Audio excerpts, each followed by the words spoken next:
This way, it doesn't matter to me because I'm going to let time do this to it. So there is a theory that once you mix water with flour, you always want to go the same direction. That's true once you get to a kneading standpoint for bread, but for this right now, this is where I'm happy. A nice shaggy ball of dough. Now, there are people who would sit there and say you have to add the yeast to the water first and all that stuff. And I say, yeah, you could, but I've made this 1,000 times and it works every single time. So I'm going to dust my board. So this is a hydrated dough, so it needs a lot of flour. So I'm using a bowl scraper. It's a bowl scraper because it's bendable and flexible, right? And I'm going to take this dough, scrape down my sides. And the rule of thumb is that the size of the pizza matches your fist. So you're going to try to take a ball of dough the size of your fist, and that's going to be the size of the pizza you want for yourself. So I'm going to come in here. For one person? Yep. Okay, great. For a 6-slice pizza. So that's about the size of my fist. I'm putting one side down into the flour. I'll repeat that. Made that one slightly smaller for a reason. And then this one's going to be slightly smaller than that for a totally other reason. Okay? So then I'm going to put that bowl scraper back in there. We're going to be at the hair salon. We'll cover it back up, stick it on the lamp. Boom. Now, I'm going to take this dough and make sure I have flour on my fingers, and I'm going to grab it and I'm going to start bringing it into itself, trying to get the wet parts of the flour to stick to itself. Okay? And then I'm going to turn around and I'm just going to take my hands and I'm going to ball it. Okay? I'm going to do the same thing with this. Make sure I got flour on my hands. Are we all doing this? You are, yeah. Oh, we are, okay. Yep. You can go back and look at the camera. Pay attention. Okay, so look, I'm taking my hands and I'm pretty much at 11 and 5 and I'm bringing them together and I want my hands to touch. We're not going to do this fast. We're going to do it nice and slow. Training wheels. Okay, so again, flour on my hands.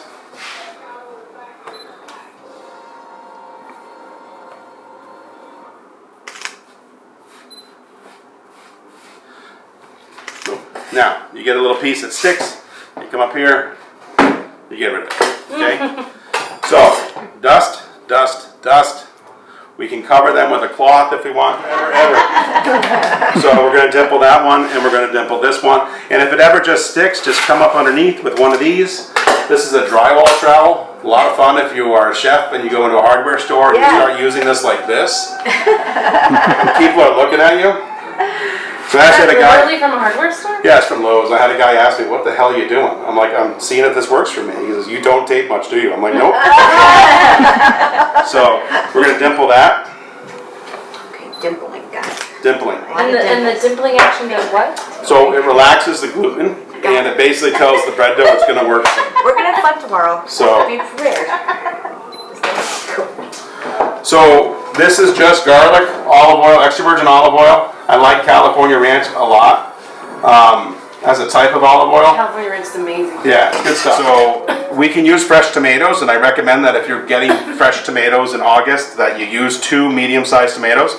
A 28-ounce can of no salt added diced tomatoes is a really consistent, great product. And I think once you taste this, you'll agree that even though it's a processed food, it's not the end of the world. Okay. So all we're doing now is incorporating. So we have tomatoes, salt, pepper, olive oil, garlic.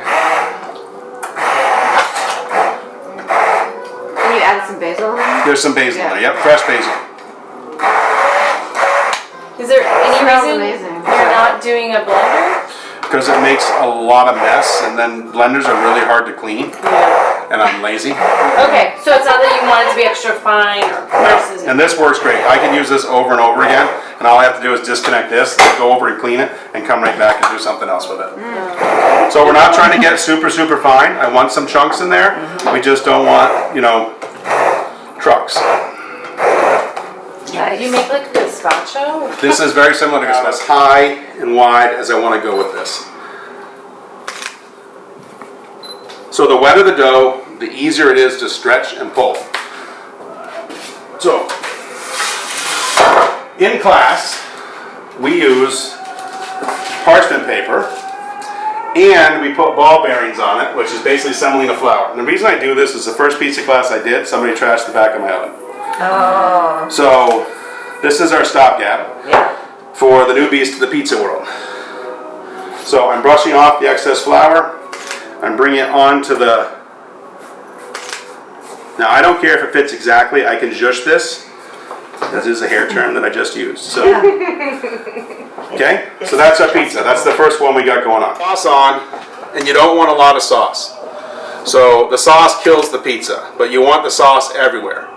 So you can always go back, which is why we just separated. So that double dip right there, well, George Costanza can't do it. We can, okay? That's the amount of sauce you want on a pizza, okay? So now, this is a Margherita. So I'm taking pecorino.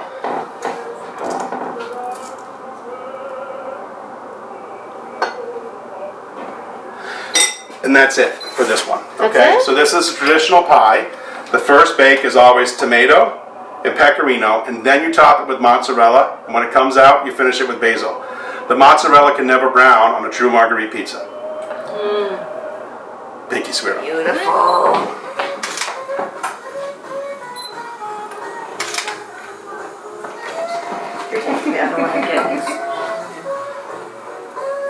I don't That's quite good. understand how you're buying this mozzarella. They're called bocconcini.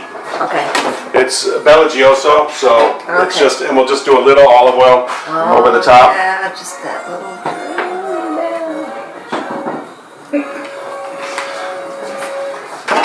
And then we go back in the oven to melt the cheese, but not brown it.